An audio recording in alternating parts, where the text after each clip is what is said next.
de la editorial, ya que a mí me tocó editar, diagramar y diseñar el libro. A todas las que están acá en el libro yo las conocí primero a través de sus testimonios, al igual que a las autoras, cuando una está en Bélgica y la otra está en París, en Francia. Y con ella nos íbamos comunicando a través de internet y se fue armando este libro que tuvo una trayectoria mucho antes de que llegara a mis manos como editor.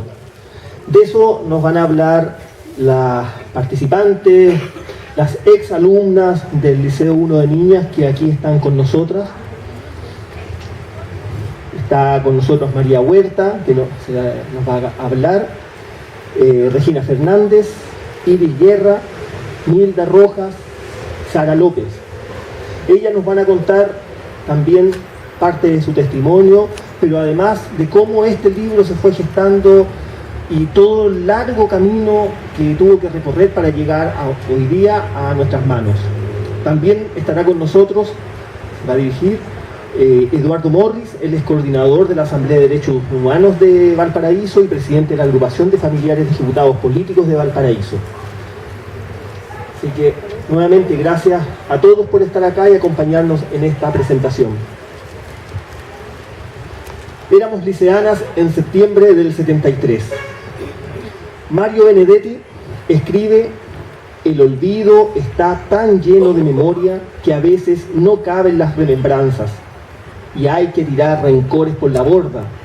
En el fondo el olvido es un gran simulacro. Nadie sabe ni puede, aunque quiera, olvidar. Un gran simulacro repleto de fantasmas. La memoria, esa porfiada que no nos deja dormir, que no nos deja tranquilos, porque siempre vuelve en los momentos menos esperados, entra, se sienta en nuestro sillón y nos habla. Nos cuenta historias del pasado, de cuando fuimos, de cuando éramos. Borges dice que el olvido es una forma de la memoria, su vago sótano, la otra cara secreta de la moneda. Por lo tanto, la pregunta es: ¿hay que recordar o olvidar? Pregunta válida cuando tenemos una historia repleta de víctimas, perpetradores, cadáveres enterrados en secreto, miedo penetrante y negación oficial. Las autoras del libro Éramos liceanas en septiembre del 73 han decidido no olvidar. Han decidido, junto a otras y otros, mujeres y hombres hoy, no olvidar. Éramos liceanas en septiembre del 73 es un conjunto de testimonios de ex estudiantes del Liceo 1 de Niñas de la ciudad de Valparaíso.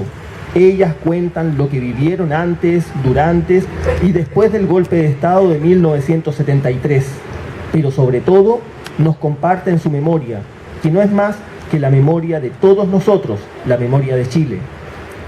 Los testimonios de este texto están cargados por esos brillos que logra la remembranza. Nos muestran una ciudad con sueños y conflictos, una ciudad con el liceo femenino más antiguo del país. Nos muestran un tiempo que ya no es, pero también nos comparten el dolor, la tortura, el destierro. Por otra parte, la diversidad de voces permiten al lector armarse una idea cercana a los hechos, cercana a lo que fue. Los distintos testimonios configuran, como un verdadero rompecabezas, una panorámica de los 1000 días del gobierno del presidente Salvador Allende y de los hechos posteriores. Y con estupor nos descubrimos en esos testimonios. Están nuestras familias, están nuestros vecinos, están nuestros padres, están nuestros profesores. De pronto, estamos todos.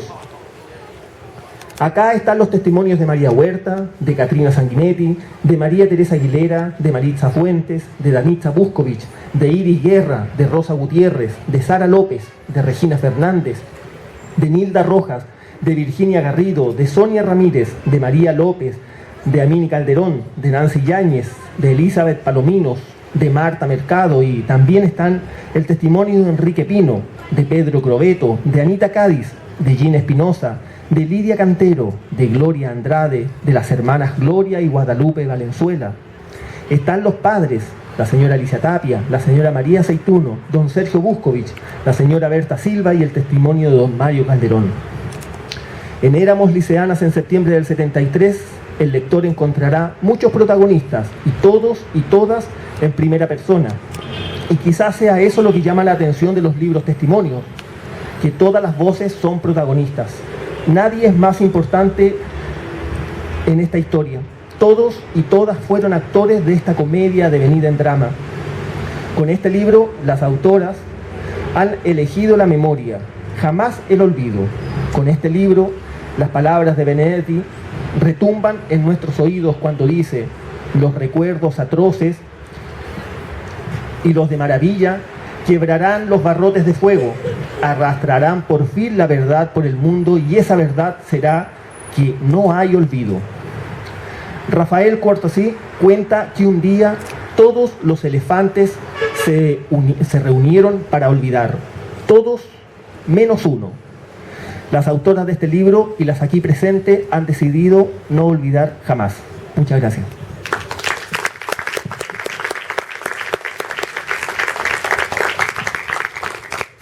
Las voy a dejar ahora con una de las ex estudiantes del Liceo 1 de Niñas, María Huerta.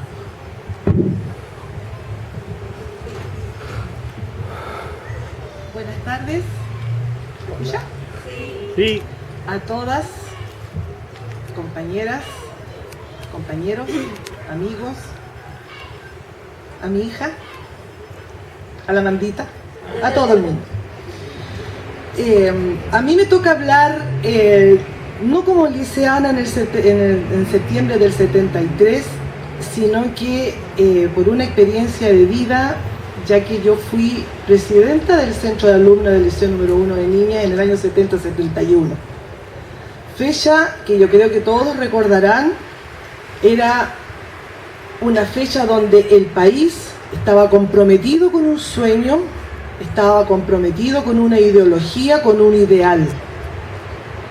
Los jóvenes y las jóvenes, nosotras no nos escapamos de este sueño y lo hicimos propio y pensamos que íbamos a ser protagonistas de la historia de Chile y que íbamos a construir una sociedad más igualitaria, más justa, donde todos los chilenos nos viéramos las caras, donde las oportunidades fueran todas para iguales para todos los chilenos y para todas las chilenas. Y así surgió el primer centro de alumnas en el Liceo número 1, liceo emblemático, el más antiguo de Chile, el liceo de señoritas como fue en algún tiempo. Así surgió este centro de alumnas con compañeras, que todas teníamos el mismo sueño, y por primera vez entró, digamos, la polarización y la política y la ideología en los centros de alumnas. En este año, que era el traspaso del gobierno de Eduardo Frei y la elección del compañero Salvador Allende y el triunfo del gobierno de la Unidad Popular, nos pilló a nosotras como alumnas del Liceo número 1 de Niñas. Niñas, que nosotros ahora pensamos, éramos tan niñas, y cómo podíamos tener esa ilusión de construir una sociedad más justa y más igualitaria. Pero fuimos capaces y estuvimos ahí.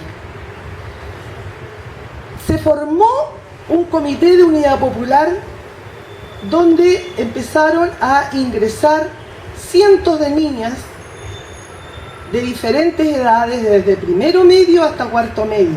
Estamos hablando de 14 años hasta los 17, 18 años. Y se empezaron a crear estos centros de alumnas con el compromiso militante de lo que está, de la revolución que estábamos viviendo en esa época. Bueno, yo egreso del 71, entonces yo estoy hablando en calidad de ex alumna y de ex presidenta del centro de alumnos. Yo no era liceana en el centro de alumnos, en el 73, pero sí fui alumna durante 12 años del Liceo 1. Entonces, yo llegué con 5 años al Liceo 1 y egresé con 18 años. Por lo tanto, la atmósfera que se vivía en ese liceo, yo la vi, fui creciendo en el liceo, que era mi segundo hogar. Siempre nos decían en los liceos, la escuela es el segundo hogar de nosotros. Por lo tanto, yo quiero leer una parte. Bueno, mi testimonio está en el libro, también como ex prisionera de guerra del buque Escuela Esmeralda. No lo toco mucho porque el dolor está tan presente que ahondar en los días de haber pasado por el buque Escuela Esmeralda, después por el Levo y después esta libertad condicional, lo dejé de lado. Yo más me centré en lo que significó el haber sido exalumna del liceo. Pero yo quiero leer, basándome en esta atmósfera que uno vivía como exalumna del liceo, que era una atmósfera de respeto hacia los profesores, hacia las profesoras, era un respeto hacia la dirección del liceo, hacia la directora del liceo. La directora del liceo en esa época era una autoridad donde nosotros le teníamos un respeto increíble. Yo creo que eso se ha ido perdiendo, pero yo quiero dejar en claro un poco la diferencia que había en la atmósfera del Liceo 1 antes y después del golpe de Estado. Yo no sé si mis compañeras irán a relatar, irán a enjuiciar a la que después asumió como directora, pero yo voy a leer una parte del libro que dice la vuelta a clases en estado de sitio. Disculpen, voy a cambiarlo. Entre tanto, entre paréntesis, y antes de leer el libro, porque voy a terminar con esto, yo creo que a las que hemos organizado, en la que hemos estado participando en este libro, que no fue fácil, fue largo, yo creo que otras compañeras lo van a decir, pero yo no me canso de agradecer la asistencia que hemos tenido en cada una de las presentaciones del libro. Cuando nosotros lo empezamos a organizar, pensábamos tímidamente en hacerlo, no sé, en el salón de reuniones, en la sala de profesores del Liceo 1. Después empezó a surgir unas ideas, bueno, y quienes están presentes ahora y estuvieron en el lanzamiento que se hizo en el Liceo 1, realmente rompió con todas nuestras expectativas. Después, cuando fuimos a Santiago a hacerlo en el Museo de la Memoria, decíamos lo mismo, bueno, ya estamos pagadas con Valparaíso, si van pocas personas no importa, la idea es hacerlo en el Museo de la Memoria, un lugar emblemático donde centra todo el dolor de lo que se vivió en la dictadura. Y bueno, y ahora Viña pensábamos que iban a estar las personas que estaban paseando por la feria, entonces esta asistencia para nosotras, yo quiero hablar en nombre de mis compañeras, es muy emocionante. Les agradezco muchísimo su presencia, nos hace muy bien, nos acompaña y nos reconforta. Ahora sí voy a leer para terminar. Dice: la vuelta a clases en estado de sitio, la historia oscura del liceo. Cuando luego de algunos días regresamos a las aulas, nuestro liceo era otro, ajeno, odioso y distante de nuestras recientes experiencias. Las detenciones y la forma arbitraria como se comienza a tratar al alumnado, especialmente a las ex integrantes del movimiento estudiantil, superan lo imaginado. Numerosas son las testigos de este maltrato. El discurso de cada lunes, pronunciado por la nueva directora designada, Leonor Illesca se llamaba, en un tono muy parecido al de Pinochet, la forma despectiva a referirse a las dirigentes y militantes como manzanas podridas y profiriendo amenazas ya daban cuenta de que las cosas habían cambiado diametralmente. Una vez finalizado aquel discurso de odio, se cantaba el himno nacional, procediéndose luego al saludo a la bandera. Las miradas de quienes apoyaban a su directora permanecían pendientes de nuestras bocas que no cantaban, lo que luego era denunciado ante esta. Pese a la dificultad para comunicarnos debido a la vigilancia de la que éramos objeto de parte de la dirección, lográbamos transmitirnos alguna información, y fue así como nos enterábamos de la suerte corrida por algunas compañeras que habían egresado en el 72. Por otra parte, las manzanas podridas que aún permanecían estudiando eran sacadas desde las aulas cuando toda la comunidad liceana se encontraba en plena actividad escolar. La mayoría de las detenidas desde dentro y fuera del plantel eran las más conocidas por su participación en la vida democrática en el liceo. representantes de sus cursos como delegadas al centro de alumnas o quienes habían apoyado al gobierno a través del apoyo a la ENU, también activas militantes de los partidos de izquierda o algunas integrantes de la Unidad Popular. El resto de las niñas observaba atónitas cómo se vertía sobre las compañeras una brutal represión al momento de detenerla, con el beneplácito de la directora. El sufrimiento de las compañeras de curso al presenciar esto fue de una dimensión tal que hoy en día no es difícil definir. El miedo y la angustia se apoderaban lentamente de aquellas que nos apoyaron con su voto democrático, que colaboraban con las iniciativas que tomaba el centro de alumnas y que participaban en las vigorosas discusiones que se dieron durante el mandato de Rosa. Efectivamente, aun cuando antes del golpe gran parte del alumnado no militaba, una cantidad importante simpatizaba con nuestras ideas o con el presidente Allende y apoyaban, por tanto, nuestro dinamismo participativo y las iniciativas del centro de alumnas, como los trabajos voluntarios y las actividades al exterior del liceo. A continuación, y aquí hablan de que a continuación mostramos los testimonios de aquellas alumnas que nos acompañaron con su solidaridad y cuyas lágrimas quedaron para siempre grabadas en las memorias de quienes entonces, una mañana cualquiera y con el miedo en nuestros vientres, éramos llevadas por sujetos del CIN hacia destinos desconocidos. Tampoco olvidamos aquí a las que jugaron un rol activo y militante en los tiempos democráticos de nuestro liceo.